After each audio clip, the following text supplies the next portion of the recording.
What's up guys, welcome back to the channel. Today we're going to be jumping back into rFactor 2 and we're going to be taking out the AC Shelby Cobra with a 427 in it, 4-speed H pattern. This car is an absolute monster. Ever since I was a little kid I've had dreams of getting the chance to drive one of these things. But luckily for us sim racers we can get the next best thing and experience in sim racing and experience it on tracks we could never get the chance to drive on anymore. And for today's video, that's exactly what we're going to be doing. We're going to be taking it to the 1966 Monza Oval, which is part of the old Monza layout. It's got the really nasty banked corners that were extremely dangerous, and shortly after this version of the track, I believe is when they stopped using it. I want to say it was like 68, 69, something like that was the last time it was officially used. It's been a while since I've done any research on Monza, so I could be a couple years off, but I know the oval fell out of use very late in the 60s. Anyways guys, I do have this race set for 8 laps. I've tried to do a couple practice races, and the AI just were being really cautious into the ovals, not carrying anywhere near the kind of speed you're able to. And it was causing a lot of like hiccups between me and them, and also just the AI colliding into each other or spinning each other out.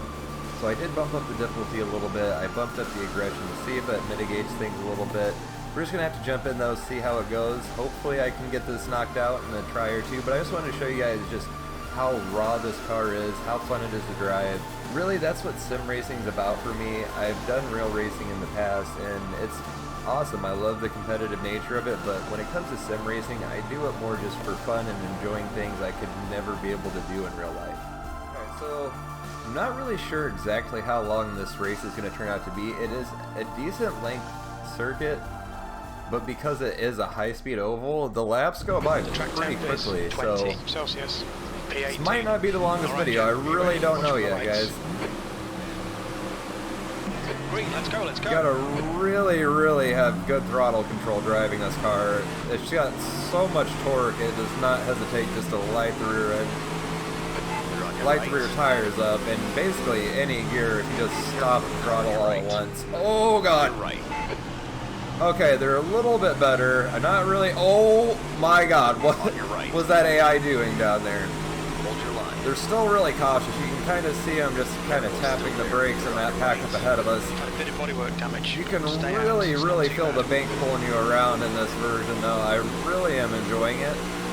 The like roughness between tiles isn't as extreme as the Assetto Corsa layout of this, but it does feel very natural, especially because this car does have a fairly thick sidewall on the tire, so it would absorb a lot of that feel, and I can still feel the bumps in the bank.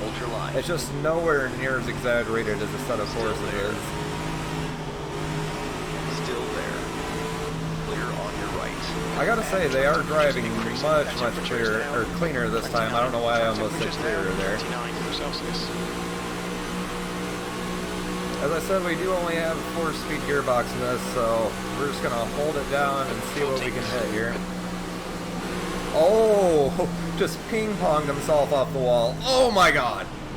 You can see what I'm saying though, like they're slowing down, like going past the entry of the corner when they should just be flat out riding the bank. I'm not sure if that has to do with the car mod or the track mod, quite a lot of aero damage, but our car is still okay besides the bodywork damage, so we'll just keep going. As long as we don't get smashed out or spun off into a wall, we're just going to keep going for this race, see what kind of fun we can have. Oh my god! On your left. He pushed us straight across the track into those other cars there. Really probably should have been paying a little more attention to my rearview mirror. Clear left. On your left. Clear left. You can really feel this thing just kind of shift sideways when you get into the two different like slopes of the bank.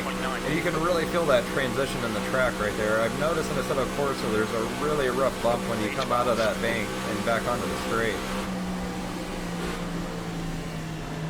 Dive down the inside. On your left. You're clear left. You need to get some heat into these brakes. The gap in front is increasing. We don't even need brakes for this track. What are you talking about?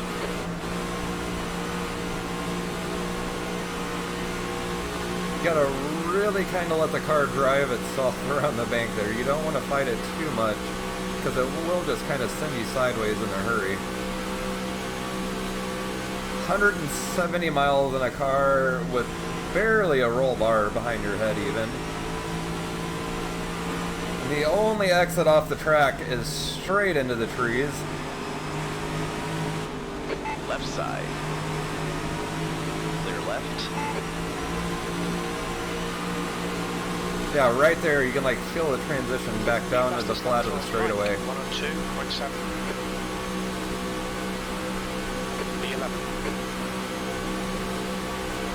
I didn't even notice it before, but the model for the driver in this car doesn't even have a helmet. Oh, I thought they were going to cut down tighter on the inside, and then I thought we were going to get pushed right into the grass. Hold your line. All clear on the left. It is just insane the amount of detail you can feel through the surface of the track, through the force feedback here in rFactor 2. Stop.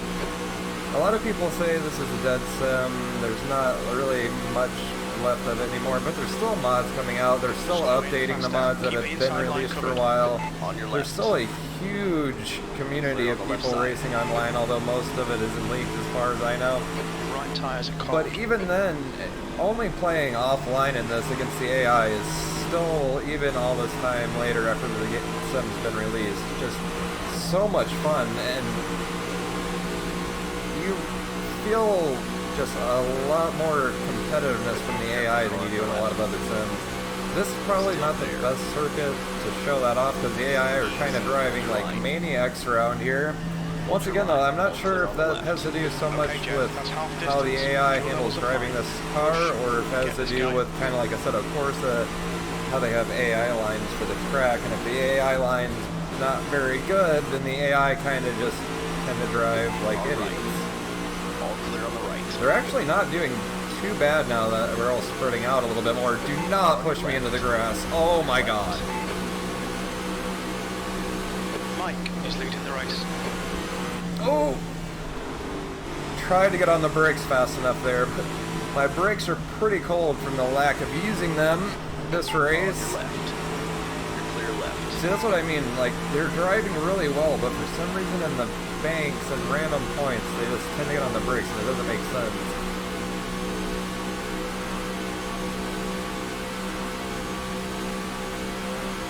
rFactor 2 is really one of the few sims, too, where it actually makes me feel like I'm on your left. Clear left. Holding a wheel that's connected to a real car, and it doesn't really feel too simulated. It feels a lot more natural.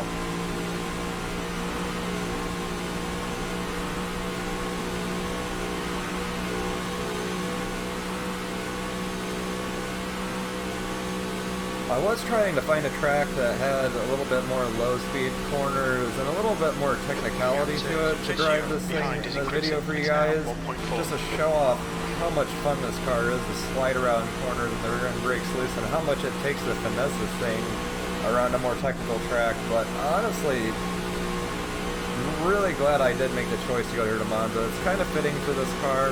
It really does drive well here. Oh, we are overheating. We need to back off a little bit. That's another thing too. rFactor 2 does an amazing job of simulating realistic characteristics of an engine heating up and having damage done to the components as you progress through a race if you're really just pushing the car down its limit.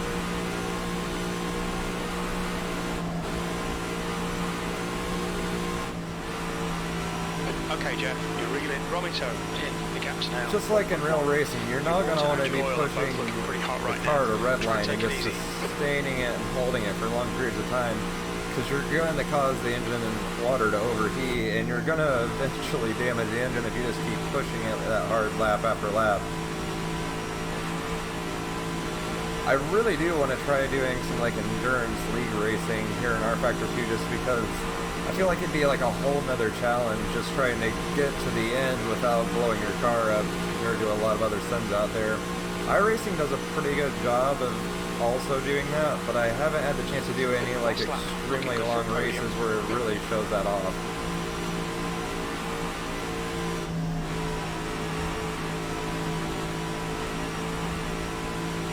Whereas here in rFactor 2, this being an older V8 car, it's not really meant to sit in high RPMs for extended periods of time. it will overheat very quickly on you, and you will end up causing some damage. A lot of times it causes you to end up spinning a main bearing or a rod bearing, something like that, just sustain really high RPMs and getting those oil temps really high.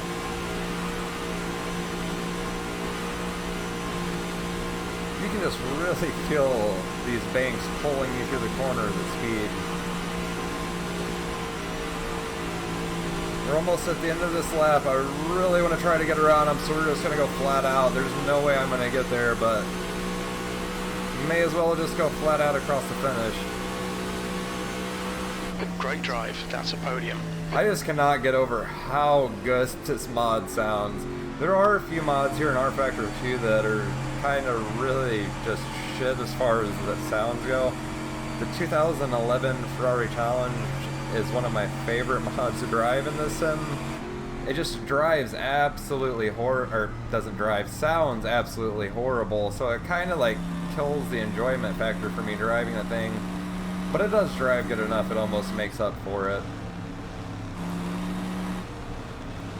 Well guys, I really hope you enjoyed today's video. If you haven't had a chance to drive this car or this mod, I definitely recommend heading over to the Steam Workshop and picking it up. Still there. It's just amazingly well done. It drives exactly how you would expect this thing to. The power comes on the way you would expect it to if you ever drove an old V8 muscle cars that just have massive amounts of low-end torque. Especially if you drove one that's actually on an older style tire that doesn't have a lot of grip compared to modern day tires. It just really nails all the boxes for just being an amazingly well done mod. And I feel like driving it on a historic track that's fitting of the car Watch your speed. is honestly the best way to enjoy this mod. So also pick up the track if you don't already have it as well. I feel like the oval at Monza is kind of like an almost must-have for any really hardcore racing fan. Anyways guys, I really hope you enjoyed today's video. If you did, please hit that like button down below, comment, and subscribe, and I'll see you guys in the next one.